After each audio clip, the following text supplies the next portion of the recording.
Assalamualaikum warahmatullahi wabarakatuh.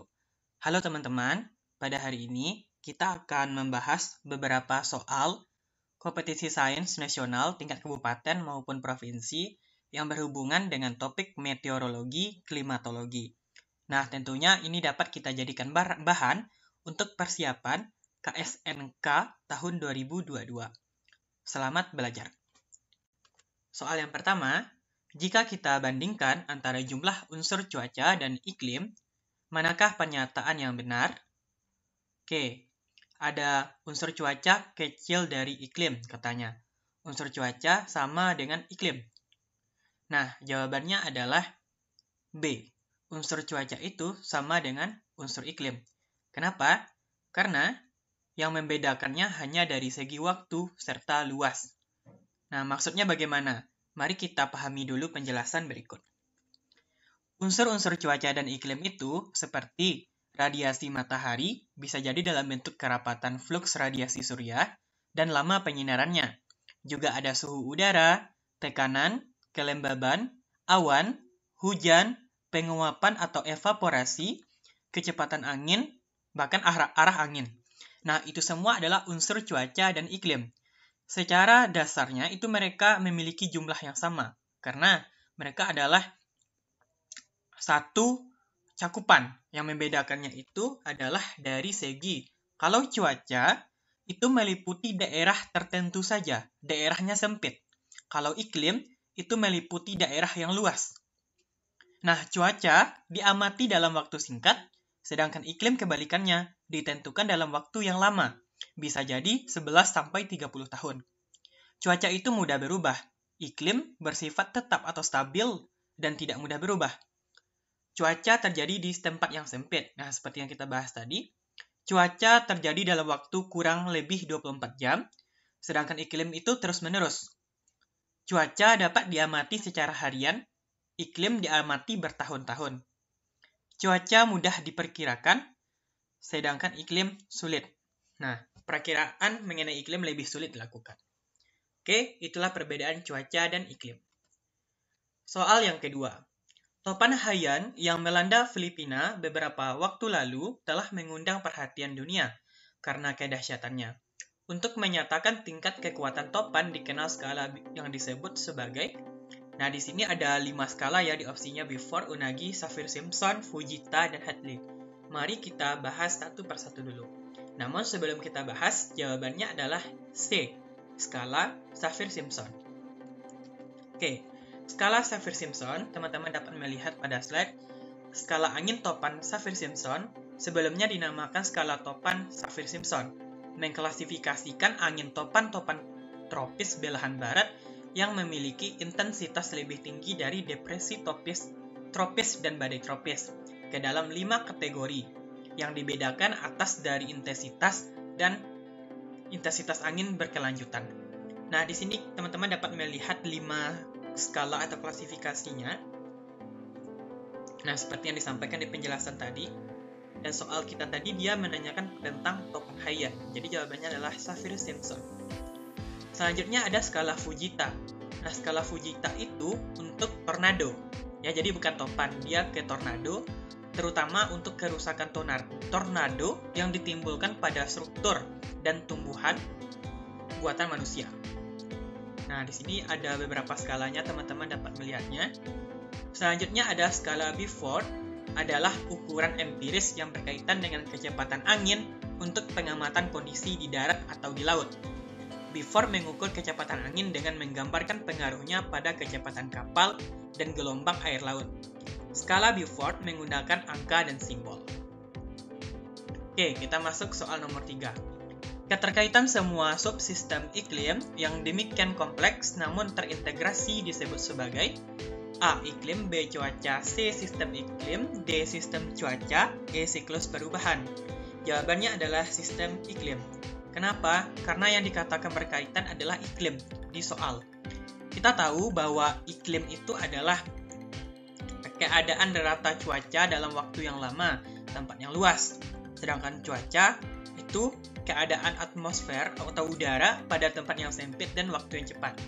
Sedangkan sistem iklim itu adalah keterkaitan semua dari subsistem iklim itu sendiri. Sistem cuaca ini tidak sesuai dan siklus perubahan iklim tidak sesuai dengan soal. Kita lanjut soal nomor selanjutnya. Gaya Coriolis akan membelokkan arah angin yang bergerak di belahan bumi utara ke arah kanan. Oke, ini udah ada jawabannya. Ini soal OSK 2019. Jadi gaya Coriolis itu membelokkan arah angin yang bergerak di belahan bumi utara ke kanan dan belahan bumi selatan ke kiri. Di mana gaya Coriolis merupakan gaya rotasi bumi yang membelokkan arah arus air laut. Pembelokan arus ke kanan terjadi di kutub utara seperti yang kita bahas tadi, sedangkan ke kiri di kutub selatan.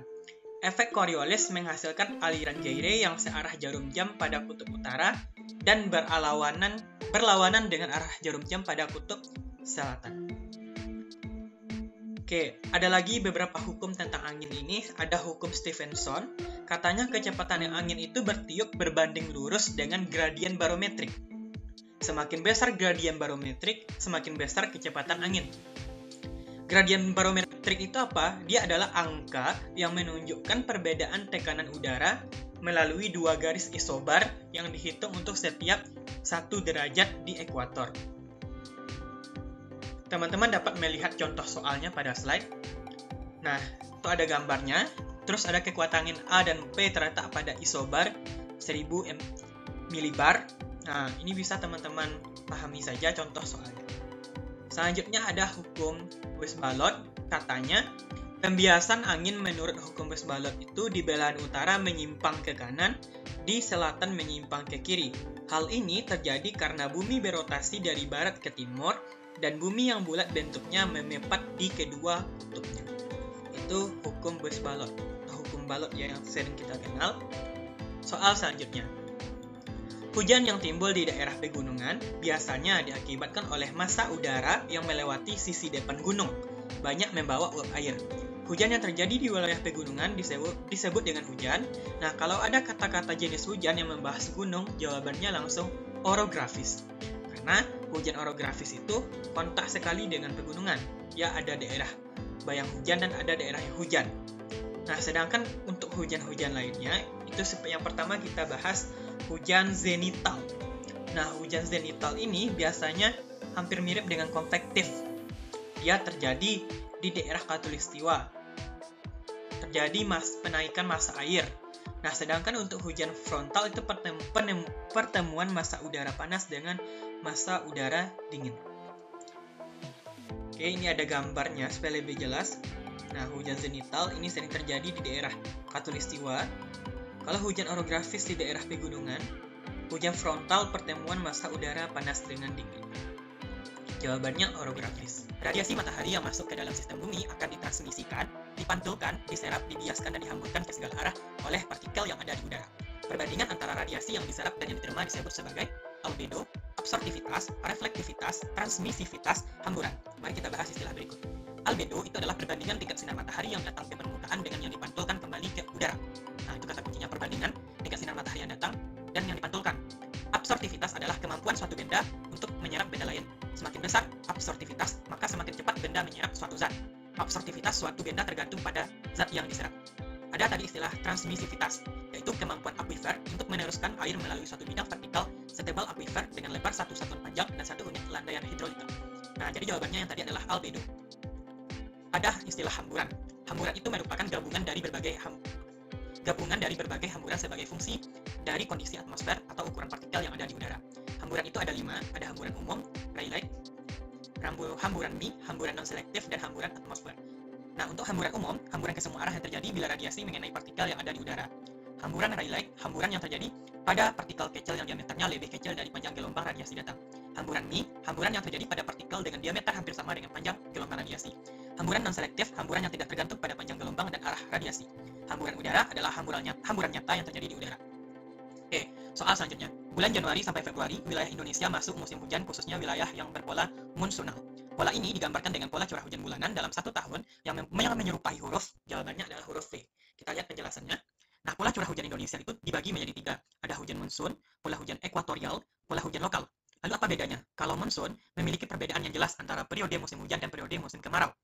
Kalau ekuatorial dicirikan oleh tipe curah hujan dengan bentuk bimodial, dua puncak hujan, yang biasanya terjadi sekitar bulan Maret dan Oktober atau pada saat terjadi equinox. Sedangkan pola hujan lokal dicirikan oleh bentuk pola hujan unimodial, satu puncak hujan, tetapi bentuknya berlawanan dengan tipe monsun.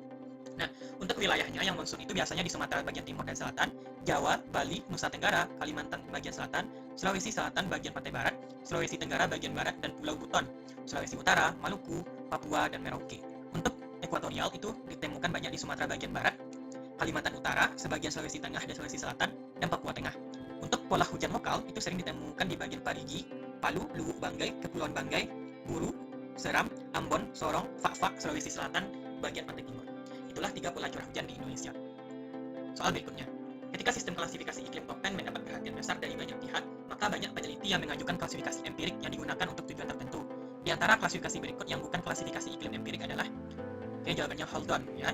Nah, Moore, Smith Ferguson, Demarton, Haldeman itu adalah klasifikasi iklim empirik. Selanjutnya, untuk melindungi tanaman pangan dari pengaruh angin yang kencang, dibuatlah jajaran atau barisan pohon yang berguna untuk mengurangi kecepatan angin yang dikenal dengan istilah shelter belt. Nah, untuk gambarnya, teman-teman dapat melihat di bagian kanan, ini contoh shelter belt. Nah, yang di sini adalah wind rose, adalah alat yang digunakan ahli meteorologi untuk memberikan gambaran kecepatan dan arah angin yang biasanya terdapat di lokasi tertentu. Jadi jawabannya tadi adalah shelter belt. Ya, dia membahas pohon-pohon. Soal berikutnya, El Nino sering mengganggu pola cuaca dan musim di Indonesia. Wujud gangguannya adalah terbentuknya kemarau yang panjang daripada biasanya. Nah, seperti dampaknya ada El Nino, ada La Nina. Kalau El Nino itu kemarau, kalau La Nina itu musim hujan yang menyebabkan banjir. Nah, ini ada penjelasan lebih lanjut. El Nino merupakan fenomena perubahan iklim global yang diakibatkan memanasnya suhu di permukaan air laut Pasifik Timur. Orang yang sering melihat peristiwa El Nino terjadi adalah nelayan dari Peru ataupun Ekuador. Biasanya ini terjadi menjelang bulan Desember. Sedangkan La Nina, kebalikan dari El Nino, merupakan kondisi di mana suhu permukaan air laut di kawasan timur Ekuador atau di Lautan Pasifik turun. Berbeda dengan El Nino, La Nina tidak bisa dilihat secara fisik. Selain itu, terjadinya La Nina ini periodenya tidak tetap. Waktu terjadinya El Nino dan La Nina. El Nino dan La Nina sendiri diambil dari bahasa Spanyol, yang berarti anak laki-laki dan anak perempuan. El Nino akan terjadi jika suhu yang berada di perairan Pasifik Tengah dan Timur menjadi lebih panas. Biasanya, El Nino ini akan terjadi pada bulan Desember. Rata-rata El Nino ini akan terjadi sekitar 4 tahun sekali. Sedangkan La Nina terjadi dalam waktu yang sulit diperkirakan. Tidak seperti El Nino, La Nina ini masa terjadinya lebih lama, yakni antara 6 hingga 7 tahun sekali. El Nino, beginilah proses dari El Nino. Perairan Pasifik Tengah dan Timur mengalami pemanasan suhu. Terjadilah pembentukan awan. Setelah pemanasan suhu di perairan Pasifik Tengah dan Timur, serta menimbulkan kelembaban, maka mendorong pembentukan awan dan akan meningkatkan curah hujan di kawasan itu. Terhambatnya pertumbuhan awan. Setelah proses pembentukan awan, di bagian barat Samudra Pasifik, tekanan udara akan meningkat. Hal ini menyebabkan terhambatnya pertumbuhan awan di atas lautan timur Indonesia. Akan mengakibatkan beberapa wilayah di Indonesia mengalami penurunan curah hujan. Sedangkan La Nina, ketika angin di Samudra Pasifik menguat, La Nina sebagai penurunan suhu di permukaan Samudra Pasifik bagian timur, ada angin pasat timur yang bertiup di sepanjang Samudra Pasifik. Masa air hangat terbawa ke arah Pasifik Barat, karena ada angin tadi. Karena angin yang kencang yang bertiup sepanjang Samudra Pasifik, maka masa air hangat yang akan terbawa ke arah Pasifik Barat akan lebih banyak. Terjadinya upwelling karena ada masa air hangat yang terbawa ke Pasifik Barat berjumlah lebih banyak. Akibatnya, masa air dingin di Pasifik Timur bergerak ke atas, kemudian menggantikan masa air hangat yang berpindah ke Pasifik Barat. Ini dikenal dengan upwelling karena adanya pergantian masa inilah maka suhu di permukaan air laut mengalami penurunan. Secara umum, dampak dari El Nino itu angin pasat timur menjadi lemah, melemahnya sirkulasi monsun, berkurangnya akumulasi curah hujan, menyebabkan cuaca cenderung terasa hangat dan juga lembab di sepanjang daerah ekuatorial. Dampak La Nina, menguatnya angin pasat timur, menguatnya sirkulasi monsun, di wilayah Pasifik bagian timur akumulasi curah hujan menjadi berkurang. Hal ini akan menjadikan cuaca lebih dingin dan juga kering. Terjadinya potensi hujan yang turun terdapat di sepanjang perairan Pasifik ekuatorial barat, meliputi negara kita, Malaysia, dan juga bagian utara Australia. Soal berikutnya, perubahan iklim sering dikaitkan dengan pemanasan global karena keseimbangan neraca radiasi terganggu akibat. Jawabannya adalah meningkatnya konsentrasi gas karbon dioksida di udara. Nomor 13, alat ukur penginderaan jauh yang bermanfaat dalam analisis curah hujan adalah radar cuaca. Nah, radar cuaca ini gambarnya seperti ini. Radar cuaca itu radar yang digunakan untuk mencari curah hujan, menghitung gerakannya dan memperkirakan jenisnya. Radar cuaca modern sebagian besar merupakan radar pulse Doppler, mampu mendeteksi gerakan tetesan hujan. Ada anemometer, tentu anemometer digunakan dalam mengukur kecepatan angin. Pluviometer digunakan untuk menakar hujan. Ceilometer alat untuk mengukur ketinggian dari permukaan awan. Barometer tentu untuk mengukur tekanan udara. Ombrometer mengukur curah hujan. Radiosonde merupakan peralatan yang digunakan pada balon cuaca mengukur berbagai parameter udara dan mengirimkan mereka ke penerima tetap.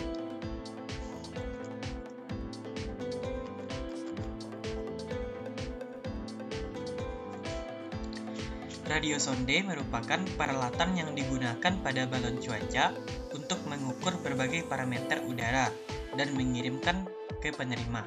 Oke, radiosonde itu menghitung variabel seperti tekanan dan ketinggian suatu tempat, posisi geografis, lintang dan bujur, suhu dan kelembaban relatif, angin baik kecepatan dan arah, serta pembacaan sinar kosmik pada ketinggian tinggi.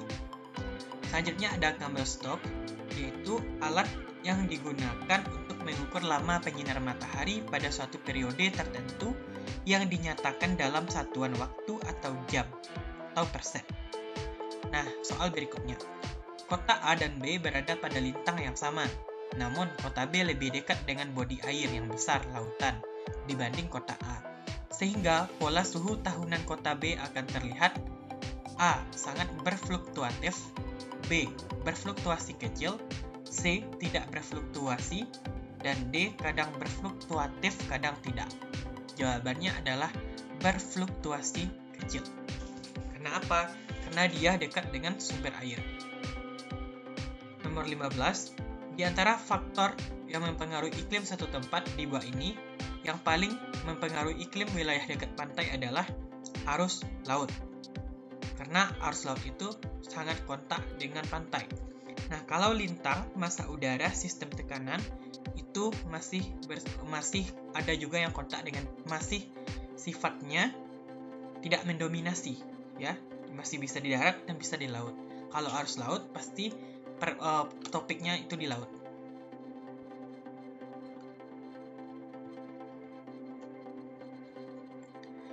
Oke, selanjutnya kita akan membahas soal berikutnya.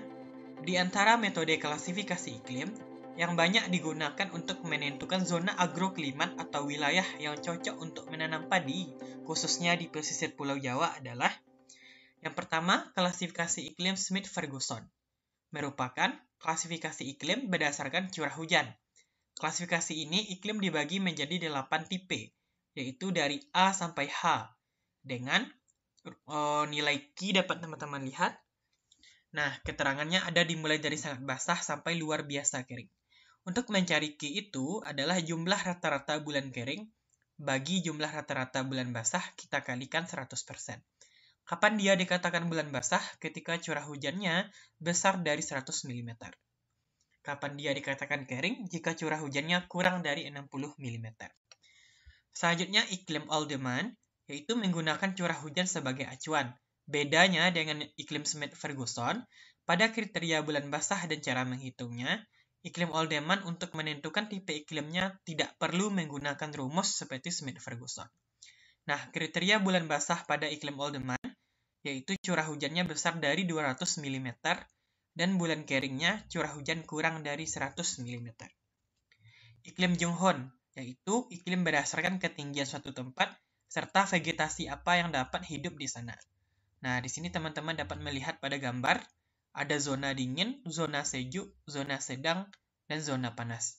Ini dari segi ketinggiannya dapat kita lihat 0 sampai 600, 600 sampai 1500, 1500 sampai 2500, dan besar dari 2500 meter.